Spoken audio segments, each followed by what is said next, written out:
Before we pray, let's first take a moment to listen to God's word, and then we'll pray together.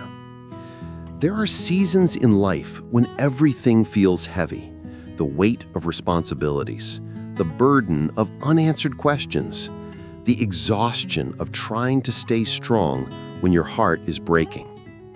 Maybe today you woke up feeling tired, not just physically, but spiritually tired. That deep kind of weariness that makes even simple faith feel complicated.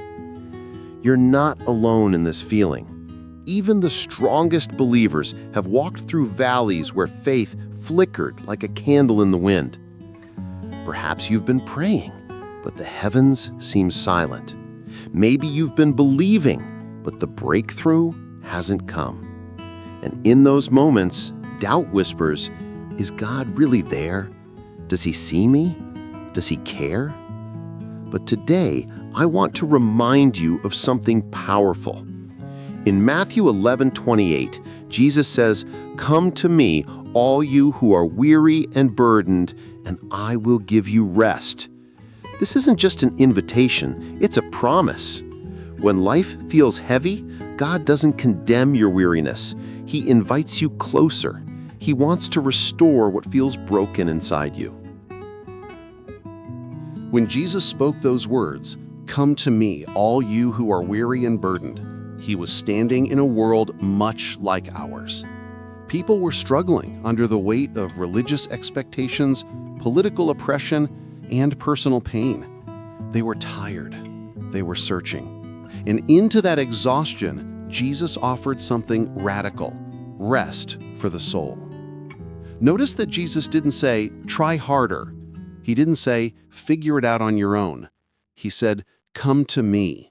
Because restoration doesn't begin with our effort. It begins with His presence. Think about the context of Matthew 11. Just before this invitation, Jesus had been teaching about those who rejected Him, cities that witnessed miracles but refused to believe. And yet, in the midst of rejection and disappointment, Jesus turns to the weary and says, "You are welcome here." That's the heart of God.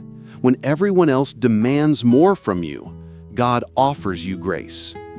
The world tells you that faith should always be strong, unshaken, victorious. But the Bible shows us a different picture. Look at Elijah in 1 Kings 19. After a powerful victory on Mount Carmel, he ran into the wilderness, sat under a tree, and prayed to die. He was done, depleted. His faith felt empty. And what did God do? He didn't rebuke him. He sent an angel with food and water. He gave him rest.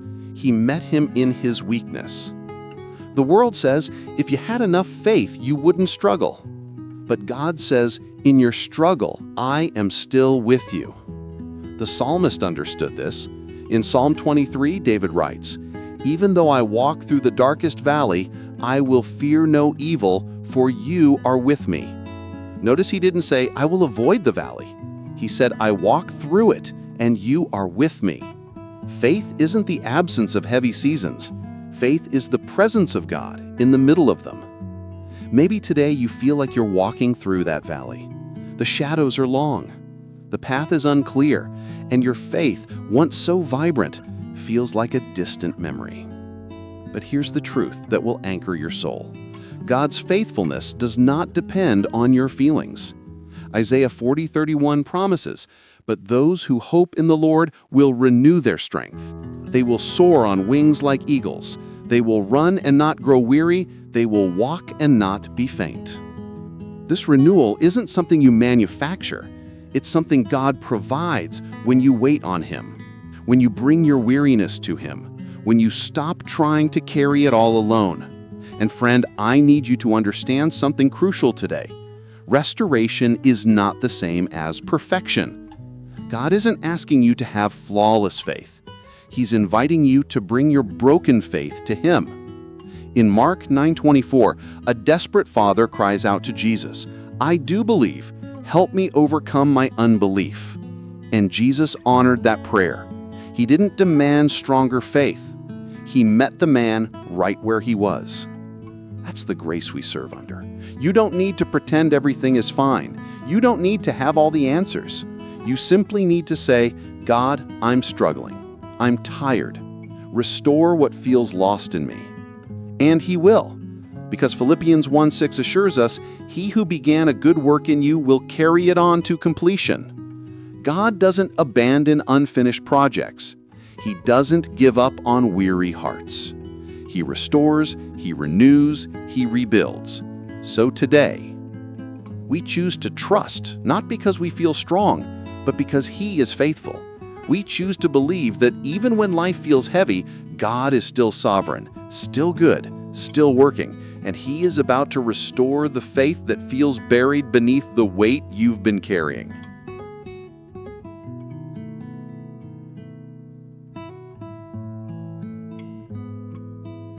Heavenly Father, I come before you today with an honest heart. I come not pretending to be strong, but acknowledging that I am weary. Lord, life has felt heavy lately. The burdens I carry seem too much for my shoulders. The questions I hold seem too big for my understanding. And my faith, the faith that once felt so alive, now feels fragile, like it might break at any moment. God, I confess, I'm tired. Tired of trying to hold everything together. Tired of feeling like I have to be strong for everyone else when I'm barely holding on myself. Tired of praying and not seeing answers. Tired of believing when circumstances keep screaming otherwise. But even in this tiredness, something deep inside me still reaches for you. Because I know, even when I can't feel it, that you are real. You are good, and you have never left me. So today I ask, restore my faith, Lord. Restore what doubt has damaged. Restore what disappointment has dimmed. Restore what weariness has weakened. I don't need a perfect faith, God. I just need your presence to breathe life into this weary soul again. Transform my heart, Father. Where fear has taken root, plant courage. Where cynicism has grown, plant hope. Where exhaustion has settled, pour out your supernatural strength. Renew my spirit like the morning dew renews the earth. Remind me that your mercies are new every single day. I surrender the weight I've been carrying that was never mine to hold. I release the control I've been clinging to out of fear. I lay down the burden of trying to figure everything out on my own. Take it, Lord, all of it. And Father, I lift up everyone watching this prayer right now. Someone is struggling with a decision that feels impossible. Speak clarity into their confusion. Someone is battling an illness that has drained their hope. Pour healing, physical, emotional, and spiritual, into their body and soul. Someone is facing financial pressure that keeps them awake at night. Provide for them in ways only you can. Someone has been hurt by people they trusted, and their faith in your goodness has been shaken. Lord, restore them. Show them that human failure doesn't define your faithfulness. Show them that even when people disappoint, you never will. There are hearts watching right now that have felt forgotten, unseen, unheard. God, meet them in this moment. Let them feel your presence like a warm embrace. Let them hear your voice above every lie the enemy has whispered. Remind them that they matter to you, that you see every tear, that you count every sleepless night, that nothing they're facing has escaped your notice. I declare by faith today, even when I can't see it, you are working. Even when I don't understand it, you are moving. Even when the breakthrough hasn't come yet, you are faithful. My circumstances do not dictate your character. My feelings do not determine your promises. You are the God who restores. You restored Job's fortunes. You restored Peter after his denial. You restored the prodigal son when he came home. And you will restore me. You will restore us. I choose today to trust you, not because everything makes sense, but because you make sense of everything.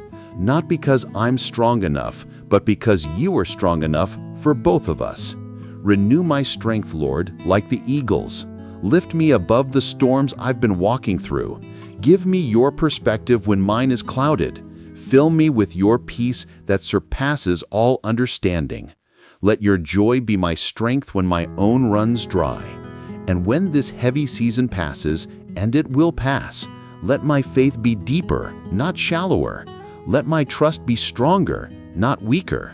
Let my testimony be, God was faithful even when I couldn't feel him. He restored me when I thought I was too broken. Thank you, Father, for hearing this prayer. Thank you that you don't reject tired hearts, you restore them. Thank you that you don't despise weak faith, you strengthen it. Thank you that right now, even as we pray, you are beginning a work of restoration in every soul that has cried out to you. We receive it by faith.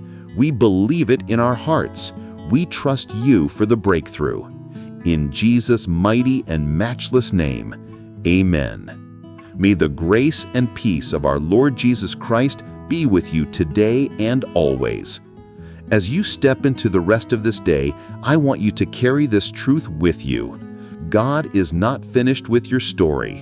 Whatever you're facing, whatever feels heavy right now, it's not the end, it's a chapter. And God is writing something beautiful through even the difficult parts. Remember, restoration doesn't always happen overnight. Sometimes it's a gentle, gradual process. But every morning you wake up and choose to trust Him again, your faith is being rebuilt, stone by stone, prayer by prayer, breath by breath.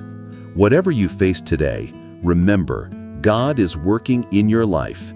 He sees you. He hears you, and He is faithful to complete what He started in you. If this prayer has touched your heart, type Amen in the comments as a sign of faith. Before you go, take a moment to subscribe to the channel, share this prayer with someone who needs to hear these words, leave a comment telling us how this message spoke to your heart, and don't forget to like this video. It helps spread God's word to more lives. God bless you. Keep believing, keep trusting. Your restoration has already begun.